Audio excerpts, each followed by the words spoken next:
Today, we're talking about service offering. Not your services page, not your capabilities list, but the structure of how a client actually engages with you. We'll break down the anatomy of a strong service offering, how relationships actually expand over time, and how to diagnose whether yours is working.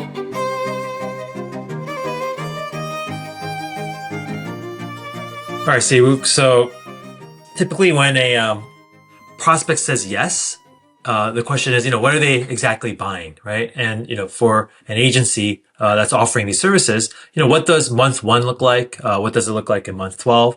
And, from my experience, most agencies can't answer that clearly. So, they might describe what they're capable of, but not really the shape of the engagement. So today we're going to dive into that and talk about do basically a deep dive into what service offering actually means. So let's kick it off there. We talked about kind of this shape. So what do we mean by that? Yeah. So service offering really is the path of a client relationship that is being designed. So it isn't the list of capabilities or the services that an agency provides, or even what your team can technically do. But it's really about, what happens when somebody hires you, and really thinking about, what that client is buying. So, for example, you have positioning, which answers, who you're, who you're servicing, who you're for. Ecosystem kind of answers, where you're known. But really, the service offering answers, what are they actually, what is the client actually buying? Yeah, and so to kind of go into why most agencies get this wrong, and we've been guilty of this as well across our agencies. The easiest thing is to just default to listing services, right? So you go, hey, we do branding, we do like web design, we do SEO, we do paid media, we do content, right? And we just kind of have this menu that we think this is what everyone does, so why not us too, right? But there's definitely problems inherent with this, right? Because if you haven't gone deeper than that, then it's more you're in a reactive state where every proposal you're kind of building from scratch, and you're gonna kind of scope the detail. So I think if you've kind of stopped at the menu piece and just listed that, and that's kind of the extent of your service offering, there's just not enough design to really make it effective. And from there, like partners, for example, others that might refer you new business might not be able to really describe what you do. They might be like, oh yeah, these guys they make some websites, and then the pricing, which we'll talk about later as well, becomes wildly inconsistent because you just have this menu, and then from there, on a case by case basis, you're always kind of struggling to price them. Yeah. I think along those lines, like there's a lot of downstream impact of that. And a lot of these, again, we're guilty of is you have these long sales cycles where it takes a really long time to close a deal. When you're working on something, if it's not clear, that journey, there could be scope creep pretty easily along the way. And then if a client doesn't know what happens after an engagement, there could be churn after just working on one project together. Yeah, I mean, that last point is very important. We'll talk about that more in kind of this overall arc. But I just distinctly remember, in our early days, we'd just be so like excited / like relieved that they decided to do one project with us that like we were almost like afraid to ask about the next engagement, just for fear of like, oh, what if they don't. Like, what if we mess up on this one, or what if they get annoyed or something that we talk about something else in the future? But, as we've learned, like, actually clients are always going to have problems. And, if someone can come to them with solutions and are thinking about those problems on their behalf, that's always valuable. Yeah. So let's talk about kind of the structure of a good service offering. Really, it's, four core pieces. So the first is having an entry offer, core offer, clear expansion paths, and then additional services that you can provide. So it's not, a catalog or menu of services, but it's really thinking about that arc that you described of that client relationship. So how someone starts working with you, how you go deeper with that client, and then over time, like how does the value that you're providing compound? Yeah, so let's go into number one, the entry offer, which we kind of should think about as the front door, right? And really, the entry offer is answering one question to start, like what is the first thing someone buys from you, and then the follow up would be like, how do you create something that is easy to buy and immediately high value. So it's not just about like, having this like small bite-sized thing that's, really low price to buy. That, I mean, that's could be an important factor in the offer, but you need to really think about some other aspects of what a good entry offer has. And that is definitely a bounded scope. So, something that is definitely well defined. Hmm. There's definitely a clear deliverable aspect to it. So, when it ends. And then there should be a natural kind of segue, into the deeper work, some of the other phases that you talked about, whether it's the core offer or some of the expanded work. So, common examples we've seen, obviously, audits, diagnostics, a sprint, initial sprint, or some kind of a pilot, prototyping kind of engagement. And, to this, I think, you know, like creativity really does matter. And you need to like really think about, like we said, like, what's easy to buy and also immediately high value to the client. Because, I think audits to some degree have been, overused, across agencies. And so sometimes, and we've had this where, clients hear the word audit and then they're like, no, no, no. Like I've been pitched like, dozens of audits at this point. I don't want another audit. I want something, else. And so, I think it's very important to think a little bit broader. Yeah, it's interesting. So, just thinking about one of our agencies, Vaulted Oak, which their core offer is like quarterly maintenance um, package.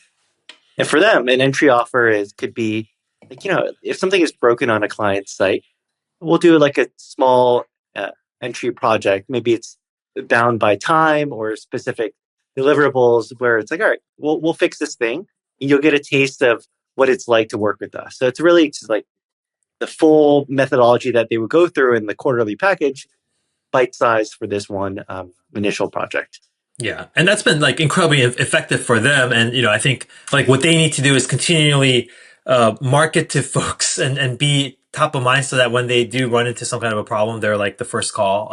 And they do that actually with really well with partners who are like, hey, my client's having this like really annoying problem with their website that's like preventing them from doing this campaign or whatever. Can you guys go in and fix it? And I think that's been a really good way for them to level up and sell their core offer. Yeah. So I think a couple important things with the entry offer. You know, if it's too large, I think that it's a challenge where again you want it to be an easy to purchase thing. So if it's a large budget, there could also be a long sales cycle to even land the entry offer. So just Yeah. really thinking about um, what is bite size and easy to purchase, or it could just be too disconnected from what you're trying to lead into next, right? So if you do like a free workshop for clients, and that may get them a taste of what it is like to work with you, but if it doesn't naturally flow into the next engagement that you want to work with them, then there's that disconnect. Yeah. And I think, it goes back to once again, like the, the entry offer, is actually a really fertile ground to, test out different formats. And, you could kind of figure out, hey, is it a 10K audit? Is it a, 25K sprint? Or it could be free, right? I think that's something to note as well. Is like, hey, it doesn't your entry offer could be free, but you just have to be smart about structuring in a way that it's it's the expense of it isn't like a crazy drag on you. So you're kind of the bounded scope is really important for something that's free. But then Yeah. also it's something that quickly qualifies and a buyer and makes it very apparent that someone is serious about working with you and likely to buy a core offer. So I think those are some important things to know. Yeah, and that's one important nuance is, for certain clients, they may have procurement teams and processes that may prevent them RFP from requirements. Yeah. RFPs that like, to get to the point of signing an engagement, and maybe they just want to buy the core offer. Like if you put these steps that like make it difficult to even get to that point, if you put a price tag that they can't get the budget for, maybe having some kind of free offer or free way to engage them in a way that shows what it's like to work with you. That could be another way into the core offer. Yeah, and just another one that we've seen commonly is like a free offer to let us help you write your RFP, right? Because in that way Hmm. you're helping them to, create a more effective way to, outline the requirements and, just the process. And, that is what a great way to, show how you work. And at the same time, kind of stack the cards in your favor. Cause, if you're going to be writing the RFP, you're likely, going to know the answers, that are going to, move the client. So I think Yeah. that's one other way. All right, so let's talk about the core offer. So the core offer really is what you're known for. So what's the work that defines the reputation that you have as an agency. So if you think about a client that you've worked with, can they describe what you did for them in one sentence? So example is the vague core offer is, oh, they helped us with marketing, right? Like no clear uh, you know, specificity there. But if it was more specific, like, oh, okay, this agency, they helped us migrate to Shopify and rebuild, our product discovery experience. Like it's clear, tangible offer that, of what you provided to that client. Yeah, this is about building frameworks. This is about, building up your pattern library. And then this is about like documenting methodology. And the more you do this, the stronger your core offering. And, from there, your reputation also grows and you can market it better. And yeah, all the Yeah, things that, help an agency, kind of have that, strong central offering. definitely. Yeah, I feel like a lot of agencies, they probably have a sense of their core offering, but kind of moving it to like what happens next after that, right? Um, and thinking about the expansion paths. So how do you design intentionally how your relationship with that client grows? So I think, and we're guilty of this in the example you gave earlier. Um, yeah, a lot of agencies are kind of they treat it like luck. It's like, all right, we'll deliver the project. It's like amazing. I hope the client is happy, and I hope they come back to us and ask for more work. Yeah. But they're if you're a healthier agency and really thinking ahead, you got to think about like what's next after the core project. What is the problem that the client has that always appears next? And thinking through that allows you to design what is that natural expansion. So if you build a website, for example, for like our Webflow agency, you'll do a Webflow website, and then you can do a CRO engagement that leads to a kind of a program of developing landing pages and other kind of ongoing services where there's a natural evolution or natural progression after you launch a website. Or even for a Shopify agency, you'll build a Shopify website, but there needs to be some kind of ongoing optimization. And then after you do that and there's some success, there might be other channels that you continue to expand to different regions. Yeah. Yeah. So this reminds me of like the episode that we did on like account management versus like project management and, just the importance of, just kind of thinking about these engagements, as accounts rather than, discrete projects. But, this is where actually it underscores the importance of, service offering because without like, think about like if your account managers have no idea or like you just, it wasn't clear to them like what more you can do for clients or you haven't kind of defined what the additional services are.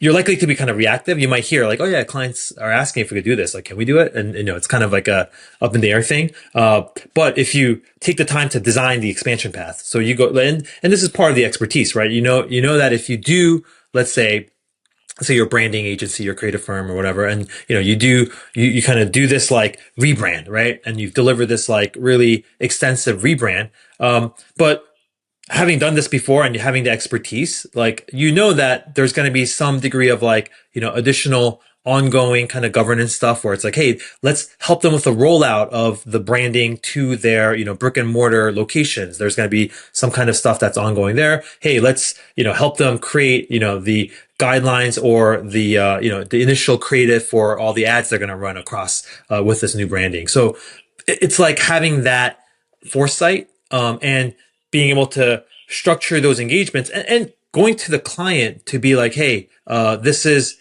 how we typically have, added value to our other clients. And I think this is something you guys really need. Let's work together to define that scope, roadmap it together, and then build, expand on this relationship. And I think that's where, the more you can do that proactively, the more you've kind of had this predefined map, the better chance you're going to have of like, growing this into something more than that initial project. Yeah, and it's another way to demonstrate your expertise in that specific area. Because sometimes a client might come to you, engaging you for a specific project, and they haven't done the work to think through what happens next, or they may not have gone through an engagement like that before, and they don't kind of know the natural progression. But your expertise, you've done this many, many times, and you know what's going to happen next, so you're helping guide the client along the way. So I think that's another key part. Yeah. The fourth piece, right, is the additional services. We talk about this as the supporting layer, and if you think about expansion paths as the expected progression of from the core offering, then additional services are more like the situational work, right? So this is stuff that may come up but isn't guaranteed, and it really depends on the client's specific needs. And I think the reason we like to separate these out is like, look, especially when you're training your account team, or just kind of like helping to map like what a client's kind of account growth path might be with your agency.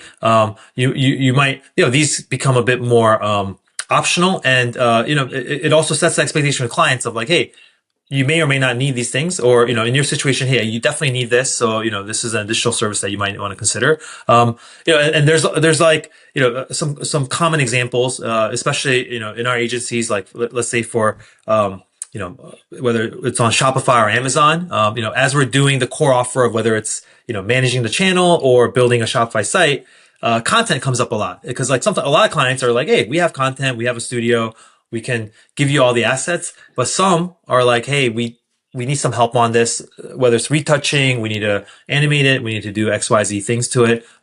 Can you guys help? And so those are situations where, the additional services really could be helpful. Yeah, and for this, like, it doesn't have to be a reactive thing. Like, oh, the client mentions, oh, we don't have photography for our products. Yeah. Like, you can kind of surface it early on and say, all right, here are some like additional things that either we could provide internally, or we have partners that we can bring in to help out. But at least you're kind of aware of all the different areas where that typically come up again. But it's not a requirement that they need to work with you for that particular area. Exactly. Yeah. Yep. Okay. So those are so kind of thinking about the four areas there of services offering to think through, and just underlying a lot of this is the pricing logic, and with that is like, what are we charging for these services, and how how should we think about pricing as it relates to these services, because I think that is a very important signal, and at the end, like, pricing is what reveals what you really sell. Yeah. And pricing is a deep topic we can probably do a full podcast on, but just thinking about a few rough models. So one is called execution pricing, where you're really selling hours or tasks, so specific deliverables. One is expertise pricing, where you're selling outcomes and value. And the third is transformation pricing, where you're pricing the business impact. So I think really just thinking through that, and for a lot of our agencies too, it really depends on what you're selling. But oftentimes you're pricing on expertise. You think you're pricing on expertise and outcomes, but often you're actually selling execution, right? If your proposal has hours or deliverables as line items, like, that's really execution. Yeah, I mean, the thing about execution is, it's very like tangible in some ways, right? For the client to be like, okay, like, you guys say you're going to do this, and it costs this, it's going to take this much time, which translates to this much price. But what if what if we just kind of not do that? And then, there's like negotiation in the pricing that can happen, and clients can nitpick on that, and they could be like, hey, like, does that particular task need to take that much time? So, there's a lot of that could go on with pricing. And, there's pros and cons to that. So I think, for example, one of our, so Vaulted Oak, we talked about before, they're very much all about, execution pricing because they just sell buckets of hours, and they've stuck to that. They have hourly rates that kind of scale with the number of hours that clients buy. So the more hours you buy, the lower the hourly cost. And so they're trying to incentivize kind of larger bucket of hours purchases. And really, I think the interesting thing here is like, if you manage that correctly, it's fine. And there is a degree of expertise that is required even in that execution, because if, if you sell hours, but in the client's mind, you're just taking too long and you're being like, it feels like you're being inefficient with those hours, they're going to feel like they're not getting value. And so, that's going to increase the risk of churn. So, you want to balance like the hours with like, the know-how. And then you want to be Yeah. like, all right, like this problem, of course, we've seen it before. We're going to do it quickly. And then, show the client a lot of value in the hours that they bought. So, you have to kind of balance the two of those things. And I think, the moment that gets out of whack, you're kind of at risk. And, just going down the line of like other pricing methods. There's obviously the fixed price, fixed scope method, right? And this is kind of the standard of like, if you're selling like a website design project, 50K, and it's all inclusive of the scope, or you're selling like a brand sprint, everything's inclusive of that. Clients tend to like that because there's a cap on what they're spending, and then they know exactly what they're getting, and then they're able to commit to a budget before they begin. But then there's on the agency side, they have to assume some of that risk, and then of course there could be, if you wrote the scope a little bit loosely, there might be some disagreements on, what's in scope, what's out of scope. So there could be change orders and other kind of fallout that happens there. So anyway, that's another method. And, it goes on and on. I mean, like the other thing that we commonly see is like this complexity-based pricing stuff where, pricing is tied to the variables, that make it the work harder because of maybe there's more kind of employees or business model complexity or like different number of locations that you have to take into account that like makes the work harder. And so with that, you price it on a per whatever basis. And so they're like you can go into a lot of different aspects of this, but ultimately like you want to be very strategic about picking the one that maps the best to your service offering so that for the client it's very clear. Yeah. And I think that's the thing about pricing is it doesn't need to be one or the other, right? It could be a combination. So let's say your core offer could be a fixed price, pricing it based on the value or the business impact, right? That's kind of one area. But then let's say you have an additional service where you're doing photos and you're doing that as a deliverable base. All right, for every photo or every product, here's the price. So it's a combination of that, fixed or the deliverable base versus the value based pricing. But as long as it's clear to the client and they know, all right, here are the things that if the scope goes up, price goes up, for example, and there's correlation and it doesn't feel arbitrary where it's like, all right, like why is this priced this way and this priced that way, and there's some confusion there.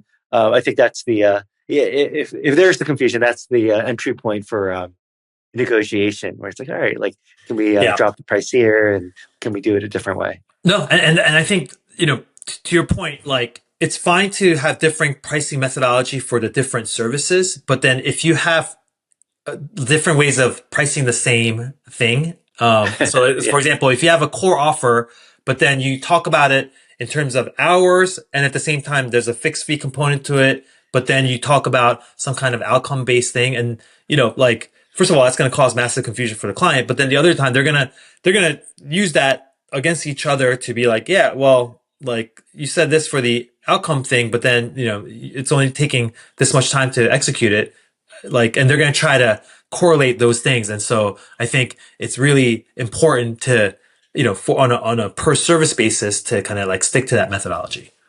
Cool. So all right, so let's kind of wrap it all up with service offering and how it connects to everything else. So um, inside, the foundation layer of an agency, the service offering connects to the website. So, your website should show the full engagement journey, not just a list of services. Your partner, so, referral partners, other agencies and service providers, they need to understand what it is that you both your core offering, but also the entry offer of how people can work with you. From a proof standpoint, all of your case studies should map to that offer and that full journey. And then from a pipeline and new business perspective, it should really help you, figure out what deals are a good fit or not. So what do you say yes or no to? So if all of those things kind of play together, then growth can really scale consistently. Otherwise, there'll be some conflict and growth becomes really inconsistent. Cool. Yep. And so, yeah, I guess in closing, like maybe we could end with like a few different questions. So, really think about pressure testing your service offering as it stands today. So, a few questions might be, can you describe your entry offer in one sentence? The second one, can your referral partner describe it? After your core engagement, what problem always appears next? So this is the service expansion. Does your pricing logic match the value you're delivering? And lastly, does your website show the relationship journey or just list the menu of services? So if any of these feel fuzzy, you probably have work to do. I mean, we all, even from this, like we know some of our agencies still have work to do on the service offering front. I mean, it's always evolving and, it's something that you should always, think to test. Check that out. And then of course, we have our foundation app, on our Agency Habits website. So foundation.agencyhabits.com. Check that out as well. You can, get a bit of suggestions, from our AI powered app on, the service offering angle. So yeah, thanks again for joining us. Till next time, have a good one. Thanks.